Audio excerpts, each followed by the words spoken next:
Overnight, the Tatsinskaya railway station in Russia's Rostov region was attacked, resulting in a fire. This station is a key railway hub used for transporting military equipment, fuel, and personnel to the southern front, particularly toward the occupied areas of Donbass and the Zaporizhzhia region. The Russian Ministry of Defense reported allegedly shooting down dozens of UAVs, including over the Bryansk, Rostov, Kaluga, and Smolensk regions. The temporary head of the region, Yuri Slyusary, later confirmed the fire at the site near the Tatsinskaya station. In a statement, he also reported, Russian air defenses successfully repelled a mass airstrike across several districts of the Rostov region. Fires were recorded at multiple locations, including a substation. Fires occurred in the village of Verkhnetalovka in the Milarovo district. A substation caught fire. The fire, covering an area of 500 square meters, was extinguished. In Tatsinskaya, a canopy in the yard of a private house caught fire, which was quickly put out. No injuries were reported, said the governor. The Tatsinskaya station is located approximately 250 kilometers from the front lines of the ongoing Russian invasion of Ukraine. Open sources indicate that the station plays a critical role in logistics and the functioning of the Tatsinskaya oil depot. This railway infrastructure, located in the city of Frolovo, is crucial for internal transportation within Russia and serves as a key hub for long-distance travel deeper into the country. Earlier, on the night of August 4th, a drone attack on a railway hub in the Volgograd region had caused a fire at the dispatching building of the Arkita station. Rail yard relay cabinets that control train movements and traffic safety were also damaged.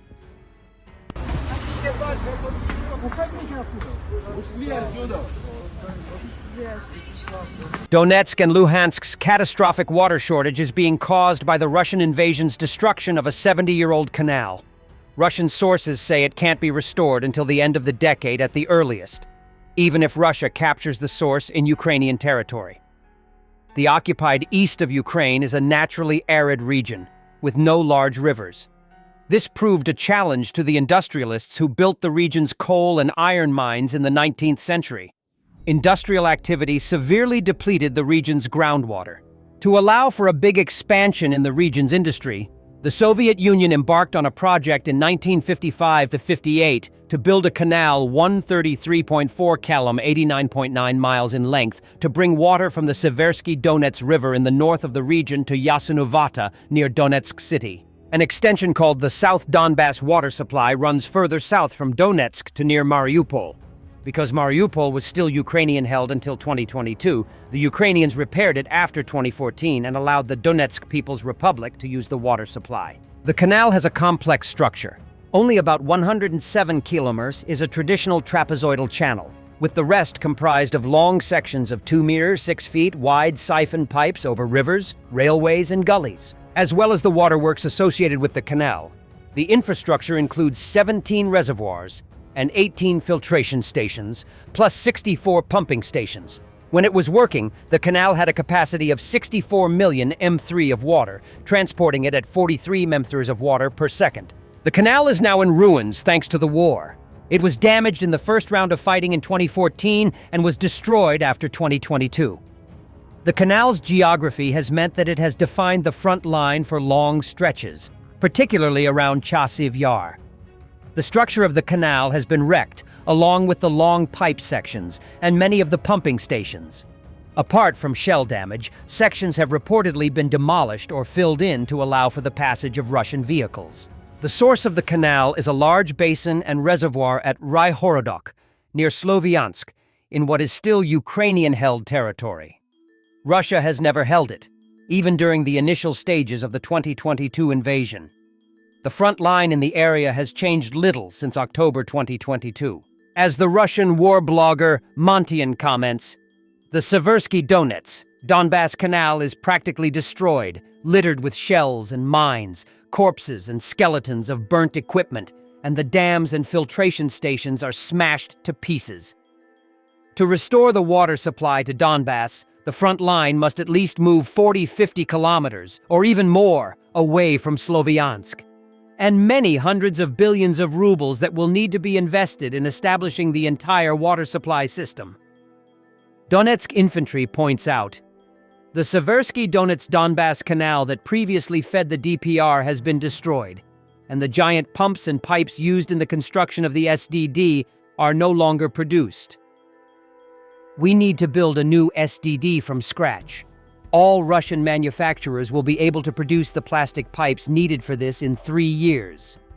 Thus, even if we can start building a new SDD in 2026, water will flow through it no earlier than 2029. In Donetsk region, soldiers of the 30th Mechanized Brigade used fiber-optic drones to strike a concealed car, a truck, a Bukanka van, and 2 other vehicles. In the Donetsk region, fighting remains intense as Ukrainian forces target Russian troop concentrations, artillery positions, and supply depots with drones and precision strikes. Russia continues offensive operations near Avdiivka and Marinka, but suffers heavy losses. Urban areas like Chasiv Yar and Toretsk face constant shelling, displacing civilians and damaging infrastructure. Ukrainian units are holding defensive lines while executing localized counterattacks to disrupt Russian advances and regain tactical ground. There can be no winner in a nuclear war, said Peskov, also calling the topic sensitive substances. Peskov should say the same to drunken Medvedev. He also stated that the states are ready for nuclear war with Russia. And what does the Kremlin think? Is it even possible to be ready for this? And secondly, do they consider Trump's recent statements an escalation and a reason for direct contact between the presidents of Russia and the United States? In a nuclear war, there can be no winner. So this is probably the main postulate we proceed from. We do not believe that there is any escalation now. It is clear that very complex, very sensitive matters are being discussed, which of course are perceived by many quite emotionally. The EU is concerned about China's growing role in supporting Russia's war against Ukraine. Brussels is preparing measures to exert influence, Politico reports. According to an EU diplomat, the European Union may impose sanctions on China for circumventing anti-Russian sanctions. The reason for this was a Reuters publication in July, which reported that Chinese drone engines were secretly supplied to Russia through front companies. They were declared as industrial refrigeration units to circumvent Western restrictions. According to the diplomat, the European Union was aware of Beijing's transfer of drones even before the publication of the report. After August, the EU intends to push for sanctions, he said. The report is accurate, and it shows China is escalating its role, both quantitatively and qualitatively, the diplomat emphasized. According to him, without China's support, the war against Ukraine would look completely different. Zelensky visited the Vovchansk sector and met with troops from the 17th Motorized Infantry Battalion of the 57th Brigade. They discussed the frontline situation, Vovchansk's defense, combat dynamics, drone supply and use, recruitment and direct funding for brigades. Captured the remain section of the pedestrian bridge. Koritia, the factory is practically destroyed. I want to thank you for holding this direction. The Vovchansk direction is very important to you and your comrades.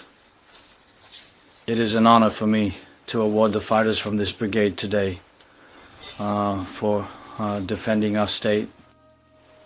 I heard the report. I understand that it is very difficult, but you are Ukrainians, you fight, as the commander said. And Tajiks and Uzbeks and Chinese all are already here, and Pakistanis. Thank you for standing firm. Thank you again for your service. I wish you good health. Glory to Ukraine. Glory to the heroes. Thank you for your service. I serve the people of Ukraine. Thank you. Thank you for your service. I serve the people of Ukraine. While being wounded, he did not leave his positions. Thanks for watching, and don't forget to subscribe. Also, if you want to support Warthog Defense, please become our member and get early access to new videos, exclusive members-only videos, and become administrator in comments section. The membership link is in the description. Every day. We had a guy last week, it's 6 rescues in 6 days. You know, he's doing the job every day.